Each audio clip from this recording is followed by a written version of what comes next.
Hello, I'm Wiregrass. I'm the trauma specialist with Wiregrass Angelhouse, and I just want to offer you a quick recommendation. If you are struggling with grief, and maybe you've been walking this journey for a while, what seems to be a long while, perhaps even for years, and it doesn't seem like you're making any progress. You feel just as if the trauma happened yesterday.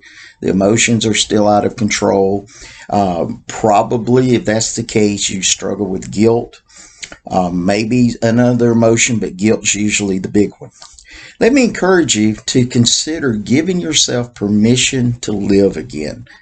And this is a difficult thing to do because usually what's happened when we get stuck in grief recovery, uh, it's due to unfinished business. And it's something that we feel like was not resolved with the loved one. And usually it's something along the lines of, if only. If only I'd done this. If only I'd said that. If only I wouldn't have done this. If only I.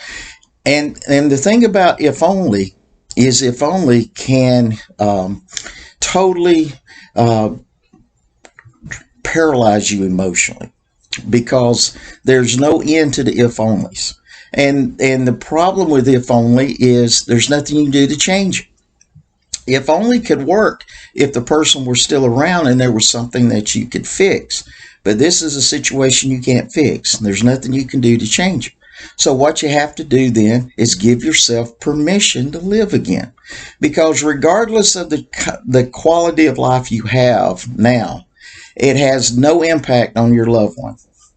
It's the fact that you punish yourself for the rest of your life is not going to make their death any easier, and it's not going to make their existence any easier. So how do you do that? How do you give yourself permission to live again? The first thing you have to do is forgive yourself, and that's difficult because of the guilt.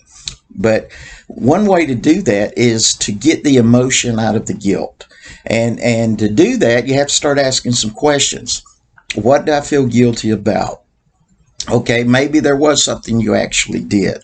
What can I do to fix it? Well, the answer is nothing. So since there's nothing I can do to fix it, I recognize I did something wrong. If you did. Now, sometimes you didn't. Sometimes you may just think that you did because of the circumstances surrounding their death. And there's probably things you wish now, looking back, you had done differently.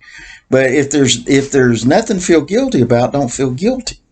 Now, if you hate that your loved one's not going to be able to enjoy life, that's understandable. But regardless of how you feel about it, they're still not going to be here. So choose to go on and live again. Give yourself permission to live again. Forgive yourself. And if there is something that you did wrong, then just tell yourself, well, that's on me. I have to absorb that. That's just going to be part of my story from now on. And then go on with your life. Because you can live again if you give yourself permission. And once you get these emotional hurdles out of the way, you'll start making progress again. And I want to see you do well. If there's anything we can do to help, give us a call at the office. If you just want some information about grief, about moving on, giving yourself permission to live again, just call the office and I'll be happy to give you the information that you're seeking. Or if you want to come in and talk, we can do that as well. Have a good day.